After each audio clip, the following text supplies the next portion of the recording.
Really happy to have Tanner Simmons, Zoe Allred, and Jamie Sabriel here. They're all going to introduce themselves in a moment. But I just wanted to say a few words about what the goal of Panel Spiel Online is. July 18th and 19th, we're going to have a 2-day event. It is a virtual Panel Spiel kind of panel series. We're going to have 6 panels, 4 roundtables, a couple of Discord activities. It's all kind of meant to build and collect and disseminate and share knowledge within the tabletop design community and industry. If you're interested in participating, the panels themselves will be available on Twitch. You can watch them without doing anything else. And then for free, you can get a badge to our Discord, which will allow you to participate in a variety of fun activities, the roundtables, post-panel Q&As, that sort of thing. So we're really excited to get that rolling. We'll be sharing some links and whatnot later. Heather will be on to talk a little bit about how registration is going to work, that sort of thing. But at the moment, we're going to have a quick discussion about digital playtesting, why it's awesome, why we love it. I've been doing it for a long time. I do it more than physical playtesting for a lot of reasons. One of them being that I just can't afford to build prototypes for everything. We'll get into the advantages of that, some of the platforms, how you do it, that sort of thing. But other than that, I'm going to kick it off and thank you everybody again for being here, panelists and viewers. Yeah. We're really excited to see how this thing goes, and we're always keeping an eye out for how we can make it better. Woo. Woo, panel spiel. I agree. Sentiment agreed with. Hackers, yeah. Yes. I need to say heckers more. Do we really? I do. You maybe not. I like that it sounds like checkers. So it's like almost thematically appropriate. Alrighty. So I see Matthew in the chat. Hi, Matthew. Okay, so the first benefit that I want to talk about of digital playtesting is that you can do it while doing other things, and that's harder to do in person. Yeah, that's what Matthew is doing right now, apparently. That's more obvious in person that you're slacking on your other duties to playtest.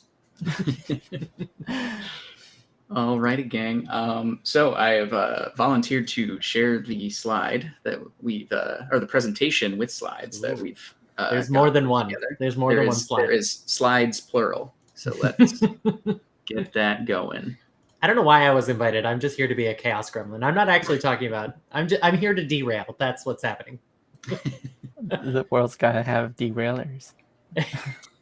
Alrighty, so here we are, Panel Spiel Online, July 2025, digital playtesting, how it works, and why we love it, with all of these fine folks, including myself. So yeah, let's go ahead and move into the first slide here. Let's just do a little bit of roundtable. We'll start with Zoe. Go ahead and introduce yourself. Hey everyone, I'm Zoe Allred. I'm a game conjurer for Punk Games, and I've been doing digital playtesting for about 4 years. I've become quite proficient with Screentop GG, and I've got a bunch of videos demonstrating how to get your prototype into that, and that's kind of what I've got a reputation for. But I'm also familiar with a bunch of our digital platforms. Now, Jamie, how about yourself? Ooh. So I'm Jamie Sabriel. I run and am the lead designer for Triple Rainbow Games. I thought Wizarding Chief was a cool title, but Game Conjurer is pretty rad. So I do Triple Rainbow Games. I specialize in thinky, cool 2-player games. I have Hedged In and Ella Mystic as my published games, Fight Sequence on the way, and more beyond that, which is cool.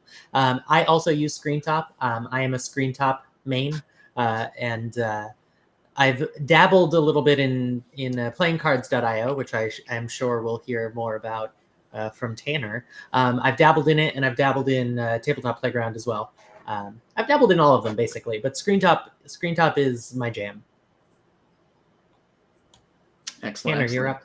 And so I am Tanner Simmons, the game designer and author at Tanner Simmons. I'm not cool enough to have my own company quite yet, but we'll get that sorted someday. I've been doing game design for I'd say on a professional level for maybe about 5-ish years. I've been working on lots of projects since then. I started doing pretty heavy digital playtesting at the start of the pandemic, I've gotten fairly proficient with most of the major platforms. ScreenTop in particular is one I've been using quite a bit the past year or so, but playingcards.io is another platform that I'm quite familiar with.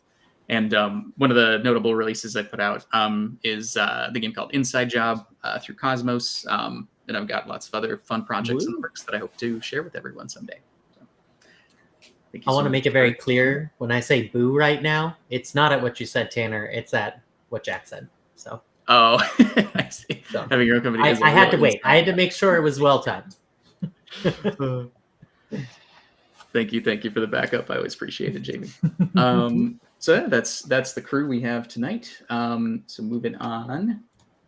What is a digital playtest?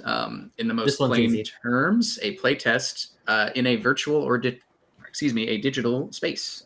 So instead of going out into the real world and talking to other human beings face to face and having to bring your games with you, you can set things up online, send people links or software that they can use to play the games online, and kind of simulate a playtest in that environment versus the real world, which is quite helpful.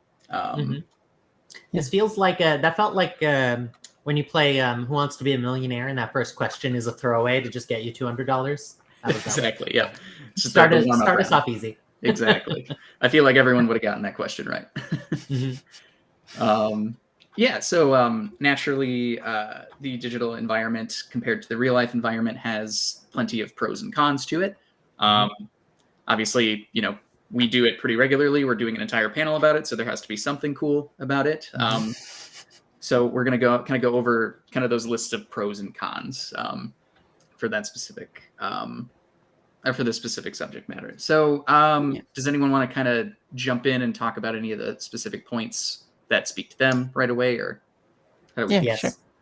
I will jump in and talk about this first one because it people have asked me for the past few years, like when I'm talking about it in the real world, why I love digital playtesting so much. And this first bullet point is one of the main points. It is so awesome how much broader my design sphere has grown because of digital playtesting. So I'm from Boston, and we have a couple of playtesting nights here that are semi-regular. Like there's a once a month one now. There was once every 2 weeks. And so before I discovered online playtesting, I was playtesting maybe once a month with the same 10 out of 20 people. And with online playtesting, now I'm meeting people from New Orleans, from Canada, from Japan, from Brazil. And it is awesome. It is awesome seeing all those patterns and getting different perspectives from all over the world. It's really, really cool. And I think that like a melting pot only benefits us all, so I think that is super dope. 100%. And our big pro about it is that it's something that's like accessible, like affordability wise and like timing wise, because for me, a single mom that's concerned about like where I travel to and how much like time I have available for these things, like it's difficult for me to go to a lot of conventions and even to some extent local playtesting groups, just because of like how much of a time investment it is. And especially for conventions, there's a lot of monetary investment that's required for that. But to playtest online is incredibly accessible to me. Like I'm able to do it pretty regularly. I host a weekly playtest swap at Break My Game. It's something that I'm able to do despite the fact that I have a very busy schedule and it's at like no cost. So that makes it something that's very like approachable and within grasp for me personally. Absolutely. Yeah, just echoing those points. Yeah, the accessibility to the number of individuals that you can reach out to and, form professional, but also like, friendly relationships with, just from having spent so much time with people online and getting to know them. You get like a much larger repertoire of people that you can communicate with, share ideas with, and just having those that accessibility to all those individuals is huge. And yeah, as Jamie said, like the more people we can diversify, to communicate with, and use that to just make our games even better is a huge benefit. Yeah, Brooks gets me. Like going to local in-person testing groups as a parent could be like hard just because of the time commitment. Like it's yeah, I'm not a parent, but I am someone with social anxiety, so I can feel that in a similar way. Sometimes you just can't leave the house. I don't even have those excuses. I'm just lazy. No, it's funny. I wanted to call out Jack's comment in the chat here, but I really love cutting out 80 cards by hand with each version of my game. It's funny, as we were setting up for this, I was actually preparing a physical prototype for an event I'm doing this weekend, and it reminded me, like, yeah, the ease of which I can update things in a digital space is definitely a huge benefit. It took me about 5 minutes to update all those cards on the computer, and it's taking me multiple hours to update all those cards in real life, which definitely going to be worth the time investment, but it definitely makes you appreciate the affordances. Yeah, not me. Literally multiple conventions last year, forgetting that it will take more than an hour to update everything for a new version of the game before I leave. Oh God. Yeah, but you're going to get that one card too. It's going to surprise you in the middle of the playtest. The one that's the old UI because I forgot to update it. Yeah. But the digital playtesting is not without its cons. There is like the learning curve of like using a new digital platform. Even once people have like a lot of the basics under their grasp, like sometimes a prototype will require like some like niche mechanic or interaction with the system in order to function right. And so there's like a little bit of a learning curve. It's not as like intuitive as like the physical like medium that you're trying to work with. Yeah. And the learning curve, like that's controlling the platform itself, but it's also like learning how to learn the platform and like where is the information, because that's very different from platform to platform. Like with ScreenTop, it's basically all on the ScreenTop Discord. Or in Break My Game, where we talk about it a ton. And then, where do I find the information for playingcards.io? How about Tabletop Playground? And those are different based on the platform too. So that can also be a little tricky. Absolutely. Yeah. I think there's sometimes too a bit of a stigma around like certain platforms. I know for a while there was kind of like a boogeyman for ScreenTop of like, you have to learn code, and like that kind of got spread around a bit, and it's really that's really not the case. There is definitely a learning curve to it. It kind of has its own internal logic, as any of these platforms do. But you give yourself an afternoon, and you'll absolutely get acclimated to it. And there's tons of resources and wonderful people that are willing to help people get acclimated to those things. Speaking of other possible hiccups that are sometimes more funny than frustrating, but oftentimes in digital playtesting groups, I find myself in the middle of a playtest. You'll be sitting there, and somebody will have finished their turn, and then there's that awkward silence, that like pause of like, a minute goes by, and it's like, okay, wait, is somebody just thinking really hard, or did they not realize it's their turn? So there's always a little bit of that dead air in the playtest sometimes that is a lot easier to recognize in a real life setting, where it's like, okay, clearly I'm done. I'm just sitting here, staring off into space, or but when it's just you and the screen and you're not seeing anyone's body language, that can definitely be that can color the playtest in a way that makes it a little more difficult. Yeah. I mean, I wish my play group would be better about alerting me to, when it's my turn in person as well. So, that's not exclusive to online, but it definitely is. It is amplified a lot in online, and it's much easier to fall into that for sure. I started a tradition with a pirate game that I've been working on for a while, where whenever I do it online playtesting digitally, whenever somebody's done with their turn, I tell them to go "arr" as the keyword for my turn is over, and that has somehow not given me tons of groans yet. People seem to like that, so that might go in the rulebook even. Oh, I love that. Yeah, sometimes I find that for the digital implementation, sometimes I need like an extra token to like kind of substitute those sort of in-person social cues of like, I'm done with my turn, or this is the card that I'm raising up in my hand, like little things like that. Yeah, that touches on another con that I find is that it can be difficult to test the exact like physical version of a game. Sometimes there's a tactile component that like is necessary for the game, or like a three-dimensional object on the table that is much tougher to visualize or test on a lot of these platforms. Like even on the 3D ones like Tabletop Playground, it's not going to give you the same feeling trying to navigate it with a mouse than with your hands, you know. And so sometimes you have to make a version of the game that is specific for digital, and that can, you know, sometimes that leads to some tricky situations where it's like, you know, how do I get feedback on these specific elements, and certain things get under tested or over tested, stuff like that.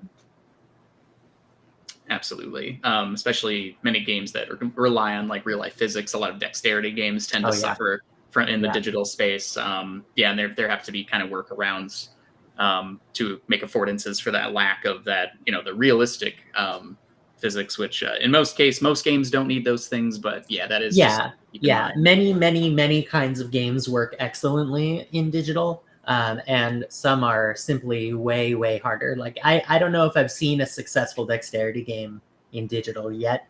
That is a really accurate physical analog, like analog to the physical version, you know. So yeah, you can't. You're not putting Jenga digitally without it.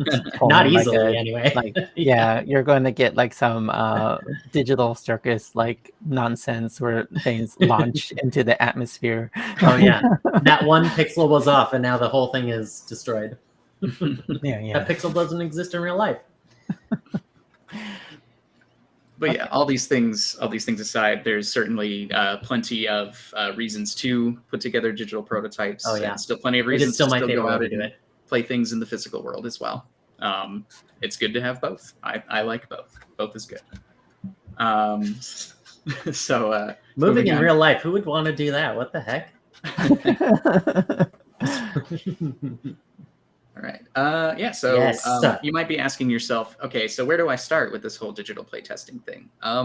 Try to be a playtester. You know, there's all the different platforms we've kind of mentioned by name already, and there's plenty of communities that are looking for individuals who are willing to, bring forward their own games to test, but also just people who are just looking to play new things. You know, sometimes they just need a seat to fill, and they're looking for insights from anyone at all, you know, even if it's not the specific type of game you might usually play, like sometimes those insights can be really helpful as well. So don't be afraid to, you know, if you just want to learn and kind of get an idea of what digital playtesting is like, it's very helpful to get into those groups and, you know, offer that time up, and, you know, you'll be able to, you know, get involved in that community. And, you know, if you have a game of your own, it's very easy to, you know, get that time in return from others as well. People are very generous, I find, with their time in these kinds of communities. Yeah. And something cool that I've noticed is in stuff like this is that like people are eager to like explain how they designed the digital version of the game, just like how they are eager to explain how they designed a game, you know? So it's very easy to learn tips and tricks from other designers in terms of their digital implementations. Yeah, what I've heard about the tabletop scene compared to like other like video game development, like people are like extremely collaborative in this space. I think because like the medium is like a very like interpersonal, like social kind of like foundation. So like I've had like, with like very few exceptions, I've had like phenomenally like supportive and positive experiences, like just being present in a community, asking for help, and like learning and growing in these spaces. That's how I got to where I am now, like from support from other people in the community. Yeah. Couldn't agree more. Yeah. Snap your fingers, 4 years go by, you're a game conjurer. Yeah. Your game may be competitive, but your community should be cooperative. But was that cringe? I don't know. Maybe we cut that part out. Your game could also be cooperative or neither. Correct. Yeah. Just like your community can be. Absolutely. No. Yeah, this is absolutely a fantastic place to start. If you don't have a game of your own or you're intimidated by getting one started, definitely don't be afraid to just jump in and just see what other people have done. Just get your hands on their prototypes, and you'll get a much better feel for how to get behind the scenes and make things as well. Yeah. And Oh, sorry, you go. Oh, I was just gonna say, if you join as a playtester, you're always going to be welcome because designers are always looking for playtesters. So, like, if you join just to playtest and get a feel for things, you're always going to be welcome. Yeah, and I agree so vehemently with this point of like start as a playtester for sure. When I was moderating Break My Game, I submitted it as a suggestion of like, what if we put it in the rules? Like I've said that multiple times. Like what if you had to playtest before you just try to jump in? Because it is just so helpful. In the Protospiel Online community, especially, there's a little icon next to everyone's name that kind of tells you what their role is in the server. And anytime I see the little light bulb icon for, okay, they're specifically a playtester, I'm like, you are the best person here at this event because there are lots of designers looking to get their games hosted and tested, myself being one of them, and the people who are just willing to offer up their time and their just their knowledge and be able to just test things with nothing in return in particular other than just having a fun time is just so welcome. So thank you to anyone who does that. Bless you, all those light bulbs out there. That's the icon for exactly. He says this can all be summed up as live, laugh, love. Yeah, that's I think live, laugh, iterate. Yeah, live, laugh, love when you design, and then gaslight, keep girl boss when you play.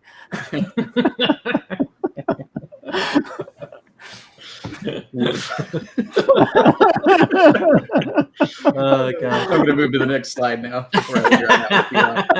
An excellent note to end on. So we've sort of touched on this a tiny bit already, but where can I digitally playtest? So there's plenty of different groups and plenty of different areas of the internet that you can look up and find places to do playtesting. There's plenty of special events like Protospiel Online. There's lots of different Discord servers hosted by lots of wonderful folks, such as Break My Game. And then there's also a lot of local groups as well who maybe have online equivalents, such as Grubs, the Grand Rapids Unpublished Board Game Society, which is actually the group that I primarily join on a weekly basis. And just any of these specific groups, but there's also many more. I don't know if Jamie or Zoe, if there's any other specific groups that you'd like to shout out, or even if they're like just personal groups of yours or anything like that. Oh yeah, so I joined a lot of ones towards the start of the pandemic when everything was moving online. The Game Makers Guild is the one that I'm familiar with, and they have a bunch of different branches. I know for a fact that the Boston Game Makers Guild was doing more regular online meetups, and I do still think they do online sometimes. But the Philadelphia Game Makers Guild is still running weekly online playtests, which is cool. Break My Game has 1,000 a week now, but they're international and only online, so that not only anyway. I cede the floor. Some people I've talked to seem like a little overwhelmed by Break My Games just because it's like such a big Discord, but like I would highly recommend it. It's like my personal favorite by far. Like it's the most active and involved. So like if you could get over that immediate like overwhelm, then it will become like an incredibly valuable place to be. But if that's too overwhelming for you, Cardboard Commons is like another one that I've become a huge fan of. They only hold like one weekly on Thursday nights, but like it's still such a great like friendly community, and it's much like more like it's a much smaller space, so it's less overwhelming. Those are both fantastic groups, or three different examples. All three of them are fantastic. But yeah, there is one other group that I'll kind of call attention to because I find it actually fits a little more of it might fit more of a specific niche as well. For anyone out there who's like a big like trick taking style fan, what is it? There's the is it the Portland Games Collective? They have a Discord server of their own. They have quite a few folks who are very, very interested and passionate about trick taking games. Quite a few of them are designers who do play tests there as well. So if you're looking for like even like a specific group of folks who are kind of more specialized around a particular genre, those can be valuable groups to look into as well. And that specific one I found is very helpful for like trick taking specific designs, especially. All right, send me that link. And also, I am reminded of, I'm uncertain how active they are right now because it is less my vibe. I design smaller games, but there is heavyweight championship playtesting, which is designed to do online tests of games that take 2+ hours to play. Yes. No, I've heard really awesome things about that one. And that's like a space in particular in digital playtesting spaces that's like a lot harder of a niche to fill. Unfortunately, that group is no longer active. But you could make it, you could make your own active heavyweight championship playtesting. So you're saying the belt is up for grabs. The belt is up for grabs, yes. There's a power vacuum just waiting for you. And then I'm going to make the inverse of that, where it's games that take 5 minutes to play only. Oh, sign me up. Yeah. We play test 30 games a night. Yeah, you know? That sounds wonderful, actually. But yeah, awesome. So those are some great examples, and I'm sure, just getting involved in these communities, speaking with more folks, I'm sure there's even more places that they'll be able to point you to that'll give you more. We're already getting some in the comments too. Homemade trading card games. Oh, interesting. That's awesome. No, I know TCGs are definitely a very popular genre for a lot of like newer designers that want to break into the space and kind of get their feet wet with design. So having one tailored around that specific type of game is really, really awesome. Alrighty. Next slide. So we have a fancy chart here that kind of just goes over what we would consider to be like the four, the Mount Rushmore of digital playtesting platforms, and sort of the pros, sort of the check marks that say like, oh, this one has all these features. Just like how we're the Mount Rushmore of this panel. I mean, we even have our faces on the thing. Yeah. Right there. I know it's mirrored, and I have to keep remembering. Yeah. Not me literally doing it every single time I try to.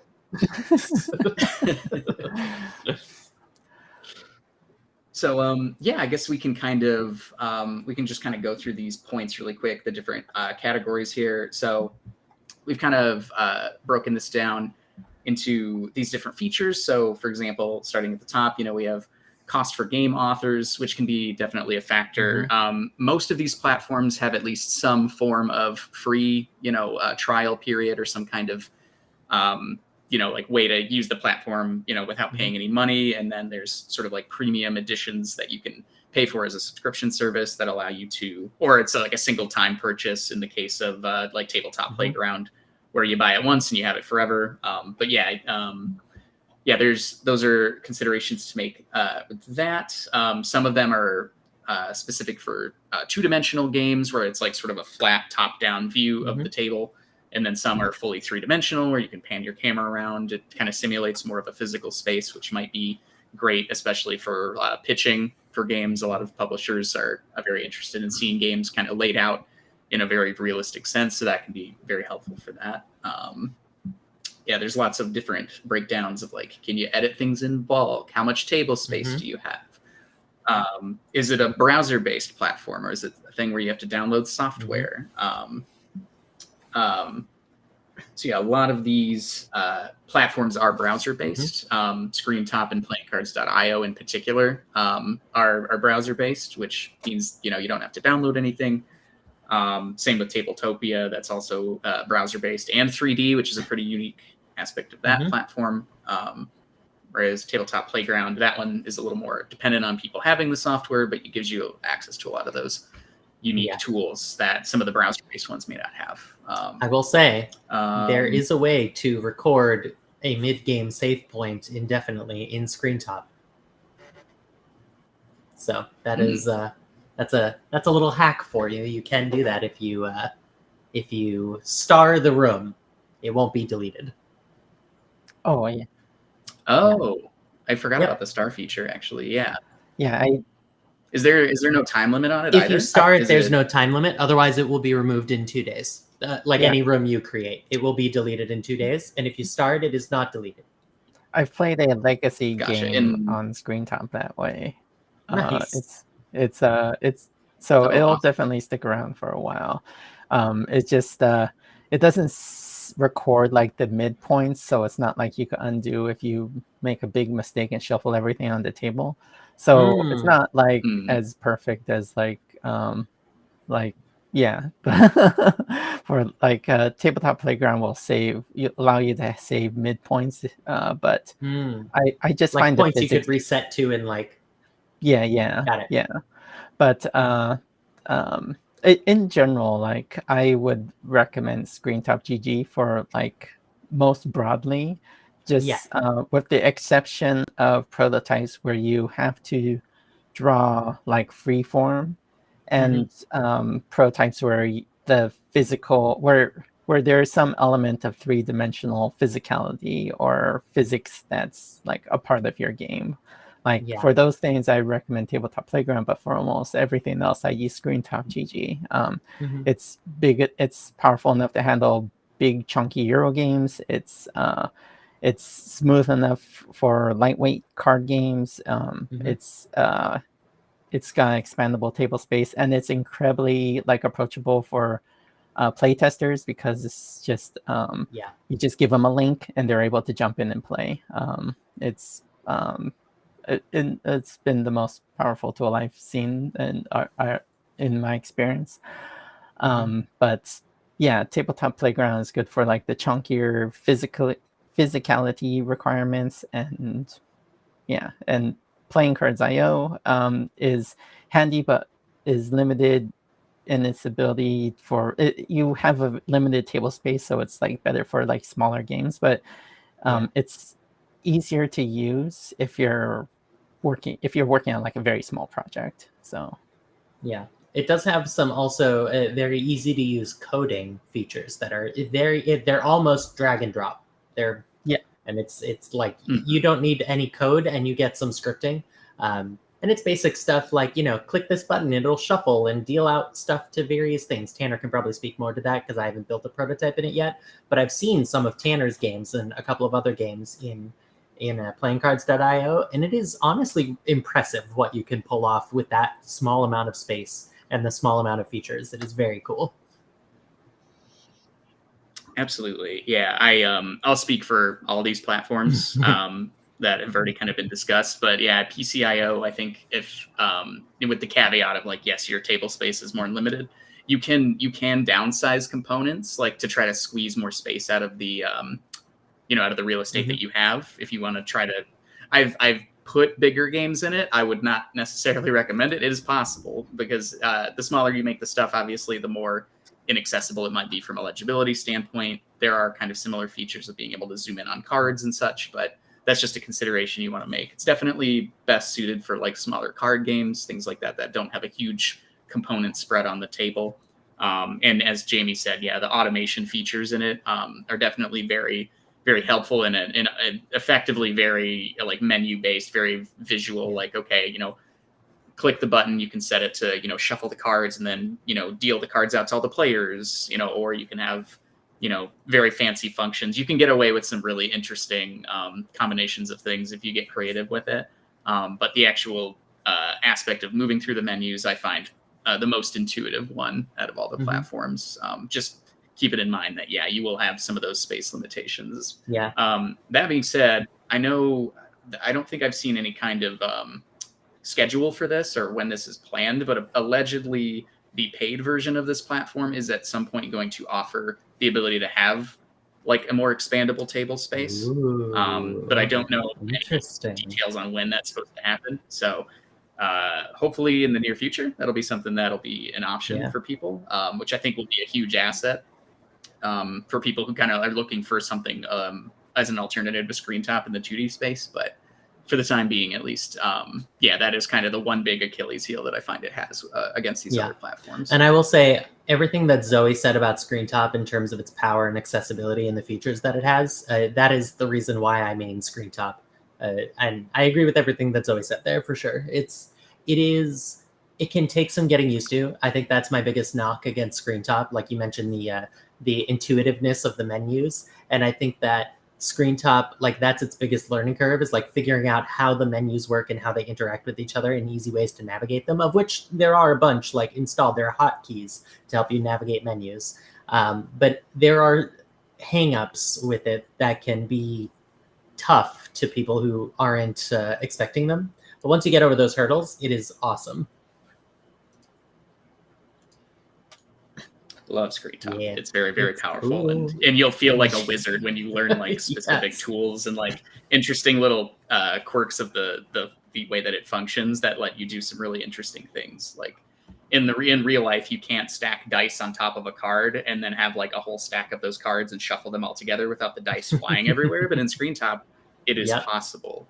Yeah, definitely go watch Zoe's videos. It's one of those little magic tricks. Yeah, there's lots of neat tricks you could do with the containers on that. You could set up packs where you connect like tessellating tiles together. You could set up like if you need like some very light 3D elements there. I've seen some people hack together like really interesting like container solutions for those levels of 3D kind of like faked enough to like prototype and test with. And so like even with games that have that 3D element, it's not impossible to do in screen top. And it's such a like easy to use, like once you're familiar with how it works and stuff, it's I find it easier to use than like tabletop playground. But like once you figure it out, it's I will try to hack together a 3D solution in screen top before I try to do it on tabletop playground. Unfortunately, the only time I would recommend Tabletopia is if your game is almost finished and you just want to show it off to people. Because it is so like Tabletopia looks great. It has that intersection of looking great and is accessible for people and is on a platform where you might actually make money from it, which is not something I can really say for screen top and playing cards right now.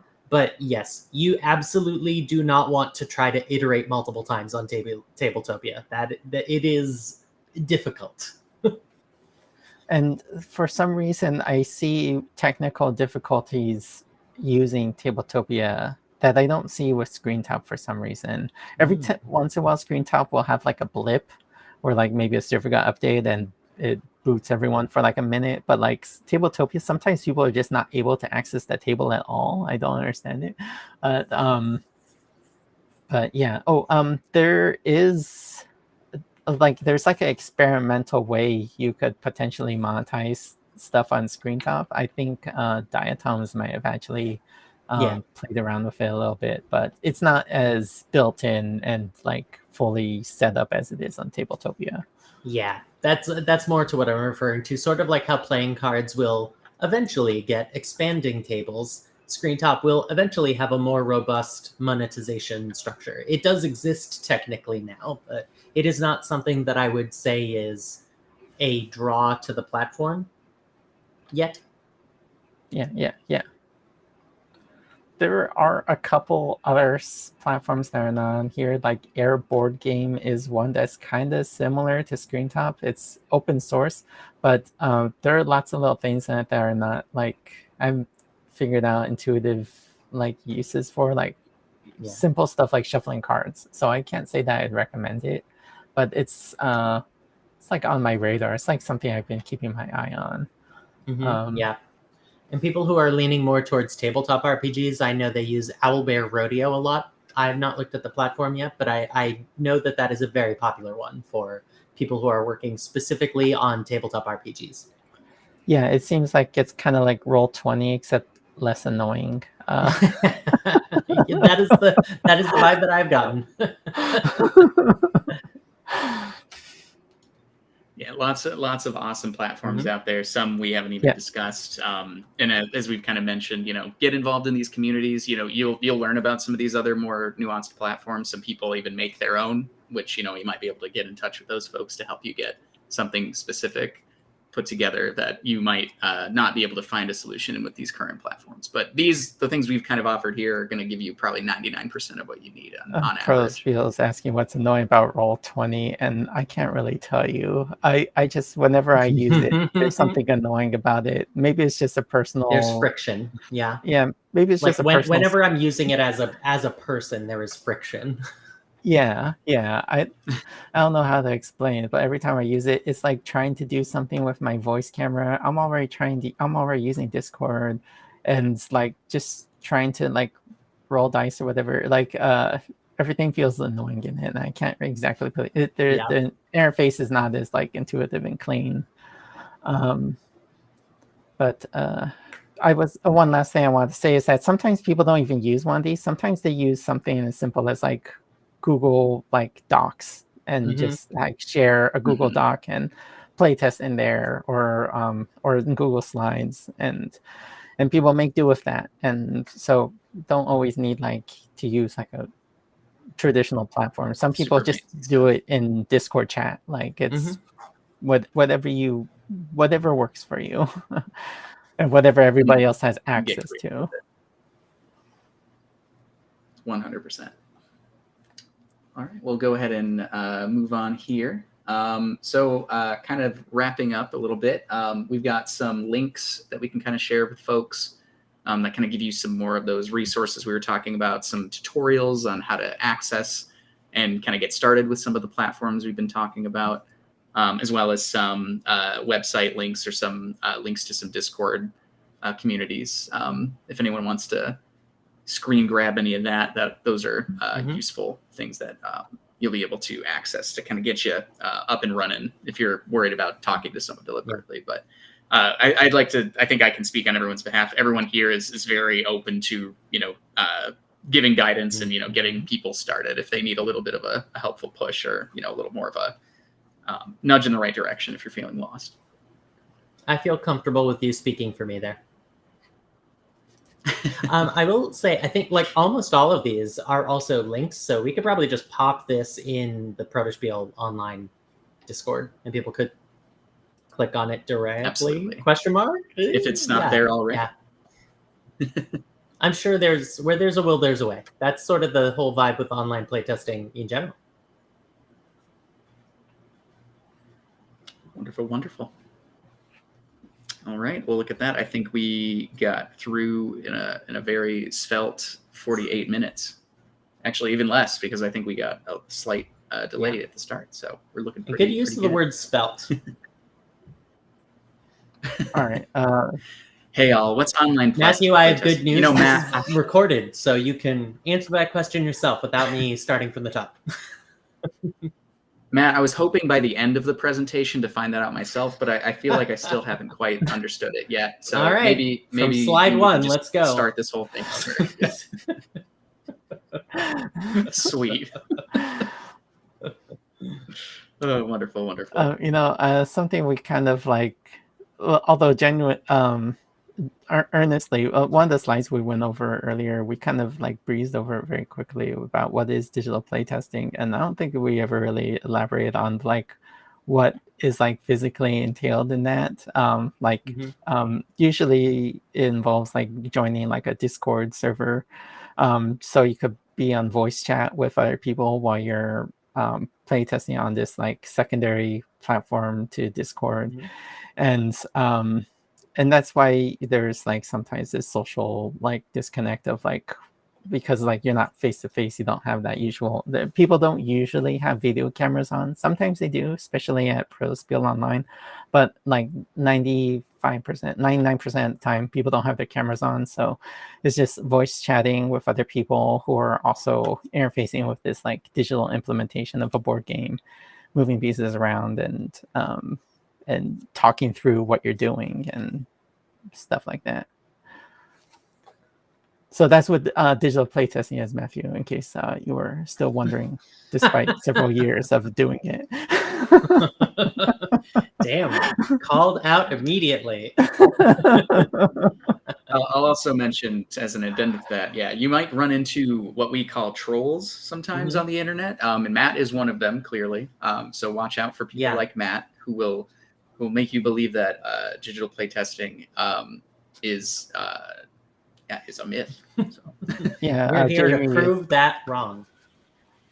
Jamie is here as the mischief gremlin, and Matthew is the mischief gremlin of Lunar Games. It's a much needed component of any community. That's another Hi, sweet Heather. job title that I want to steal. Hello, friends. Thank you for Hello. running this panel for us. Our very first pre-panel for Panel Spiel. Yay. And I love these folks came up with this idea to have matchy backgrounds all on their own. Tanner's the trendsetter. I'll give him credit. I am Pocock. And now I can be the Chaos Gremlin. Don't put that evil on me, Ricky Bobby.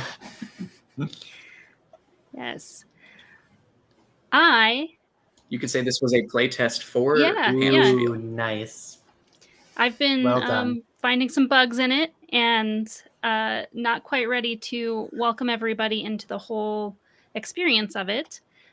This is kind of half the experience we've had tonight on Twitch, because during Panel Spiel weekend, we'll have a talk like this, and then we'll say goodbye on Twitch, and anybody with a backstage pass will come on into our Discord server, where we will actually use a type of thing that's not used as often when we're saying, you get in a Discord server and that's how you play test.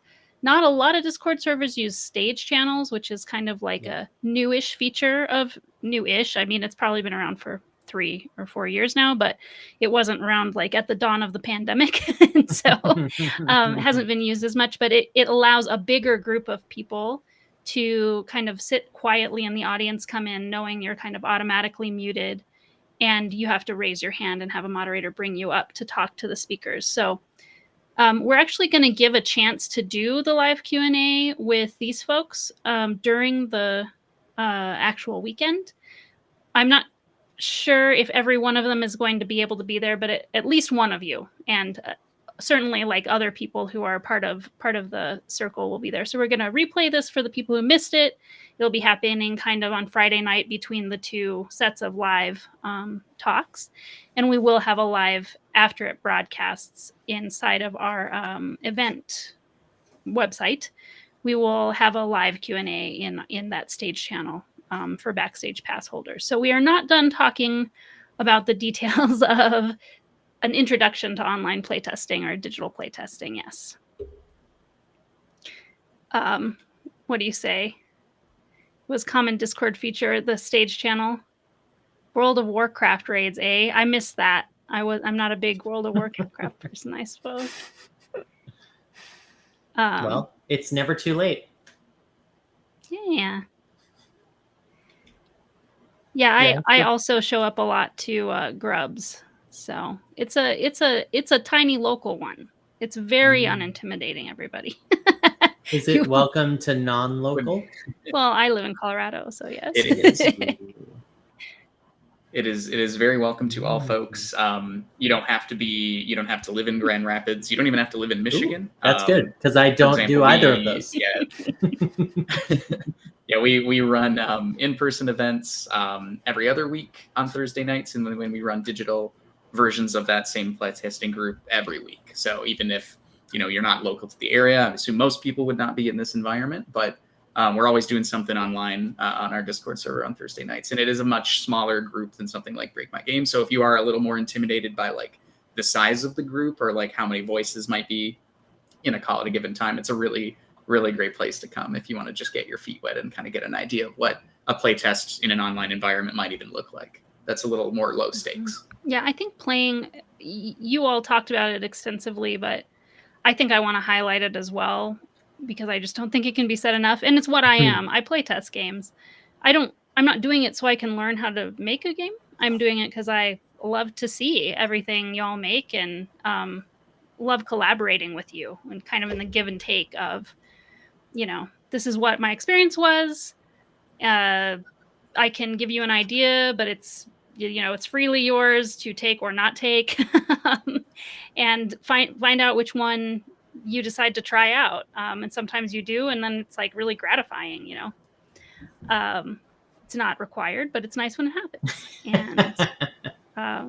And it's a really good way to learn what's possible. I mean, what's tough about this panel, I was kind of thinking this as I was watching it. It's very hard to communicate these things just by talking about it. Like, yeah, it's great. It's great. Mm-hmm. You could do a lot of things. It's great. And that's one thing that's going to be great about Panel Spiel is that we're going to have a prototype show and tell. That's not going to be on Twitch. That's going to be one of our private roundtables inside Discord with a backstage pass. So everybody's going to be invited to bring their prototype. It doesn't have to be ready to be played, and you're not going to be asked to teach the rules like at Protospiel. But you can just explain like what you all were talking about before. This is how I accomplished XYZ. This was the problem I solved with it.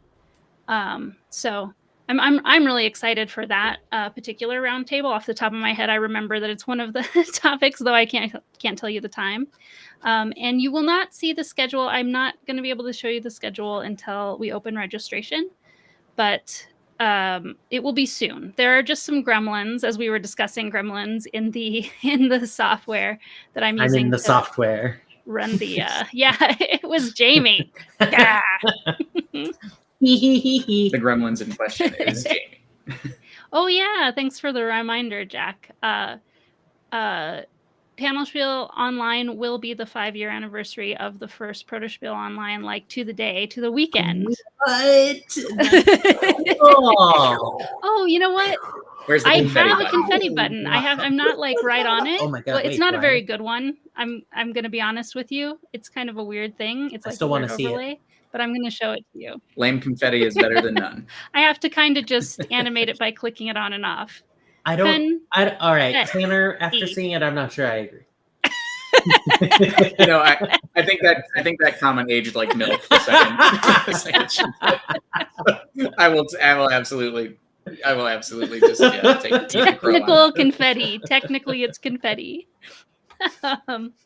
Yes. So I am not very quick on the trigger, but I'll just type it into the chat for you all. I have been, talking about this on Minigame Monday streams.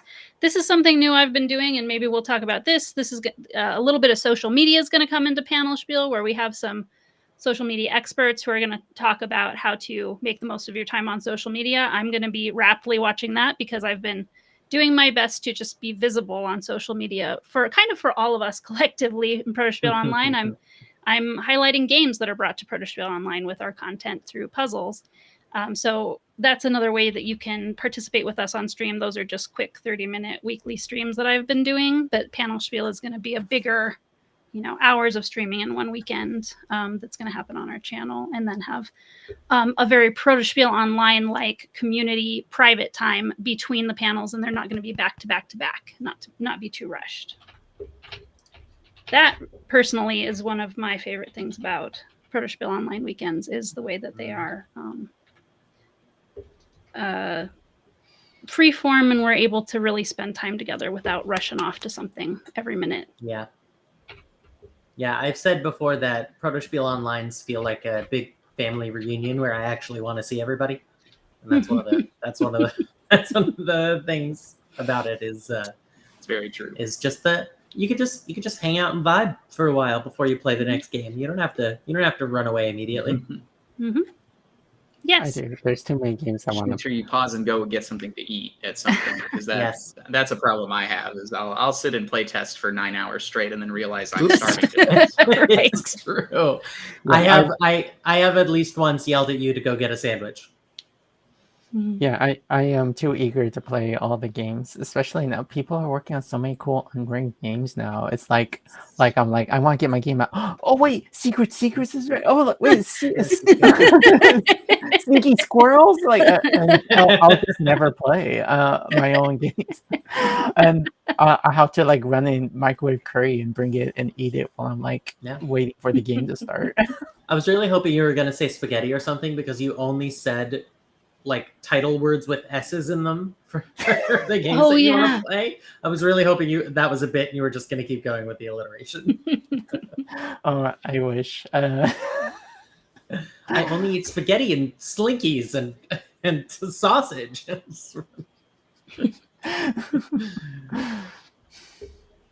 See, We are blessed with abundance at Protospiel Online. Yeah. Oh my god, yeah. Mm-hmm. Yeah, and I've definitely felt that of like strolling into looking for game about to post. Like, yeah, sure, yeah, I think we're gonna post. Just kidding. That game that I've been waiting all weekend to play has posted. It's what a terrible problem to have. Oh no. Let me see. What is the recommended playtest food pyramid? Well, you need 5 to 9 servings of feedback a day. That's the bottom of the pyramid. And then up next is so what's the fruits and veggies? That's like 3 to 4 each. So like you need 3 to 4 iterations and 3 to 4 okay, someone jump in and help me. What else do you need 3 to 4 of for your playtesting food pyramid?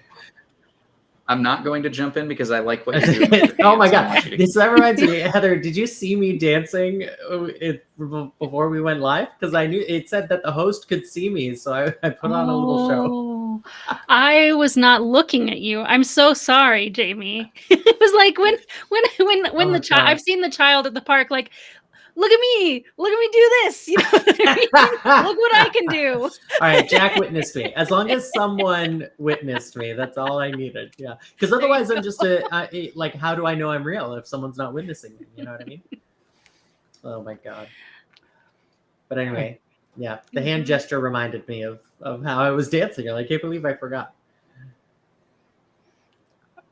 Feedback. I mean, I think being exposed to other people's knowledge is somewhere in the middle of that pyramid. Oh yeah. 3 to 4 pieces of being exposed to other people's knowledge. No, this sentence crashed halfway through. I'm sorry. I know the top of the pyramid is the tiniest bit of implementation. That's like the tip, so because there's the yes. There's the desire to like change like 100 things between each playtest and be like, this will be the huge it's like no little bits of implementation at a time will do wonders. I think Brooks's call out of like especially don't slave away over like one little detail. The implementation I think is under the this border has to be just so, or like, let me play with the colors on this for 3 hours or whatever it might be. Yeah. One thing I neglected to mention during the intro is that I come from a graphic design and illustration background. So the point that we were just talking about is like pulling teeth for me, where I am not 100% on board with the idea that like prototypes should be super ugly. Because I think, graphic design needs to be communicated well. I think those things need to be laid out in a way where it's legible for your playtesters, but 100% correct. Do not go and spend hundreds of dollars on artwork for your prototype, especially when you don't even know if it's going to work. I've seen a lot of beginning designers do a lot of things like that because they're very quick to want to make it look like a finished product as soon as possible. It doesn't need to look finished, but there are a lot of things you can do to get it looking, appealing and still make it look presentable for your playtesters, which is going to make the ease of the teach much better. So that's my little caveat to that part. You want art? You go to Noun Project. You go to gameicons.net. You just grab some things. I mean, hell, if it's for a prototype, you can just, Google art, and that's fine. Pen Drive. Yep. For Google private Images. playtests. For private playtests, you can do that. And Jack, I just want to say, your pyramid tip is one completely unnecessary, almost total redesign. I first read that as unnecessary emotional redesign and immediately was like, oh, mood. Yes, yes. Emotional redesign. Yes, yes, 100%. Yeah. Yeah, the tip of the pyramid is hard work and diligent and planning, and then the rest of the pyramid is trauma. I was going to say, I think the term most people use for emotional redesign is called therapy. I might be wrong about that. But. That's a funny way to pronounce board games. Well, we've come up to the hour, and so I think we should probably let everybody go and leave you wanting more. So we're going to do a Q&A in about 9 days when Panel Spiel Weekend comes. It's actually coming up super fast. So yeah. You have so much time to think of questions. Yeah. Super fast and super long, right? It's not right after the panel, but it's been so great having you all here. And I'll let you know, like, if you go to this link, panel, just porterspiel.online/panelspiel, right now you've got a wait list, and you might already be on our, by the way, you might already be on our email list, and certainly we're going to tell everybody on our email list about it. But I am sending some like early opportunities to kind of be part of things and like give feedback to people who are on the wait list. And it also just helps me out to know that, to get a feeling for how many people are interested in coming, and that always helps planning. Generally, we're going to want to have these things ready a lot sooner, but this has been a rapid development time for us. This has been, what we're talking about with the pyramid, right? Also of designing other kinds of things like websites and experiences of a virtual convention. So, yes, we'll let you go to sleep. And Jack agrees with me. Yeah, you just got here. I'm sorry. Just a week and a half, and you'll have many more opportunities. So we look forward to being with you then. So thank you to Tanner and to Zoe and to Jamie for sharing all of your background information and knowledge about these different platforms, giving us your insights, and we're looking forward to hearing more from you during Panel Spiel Weekend. Woo. Bye, everybody. Thanks for having me.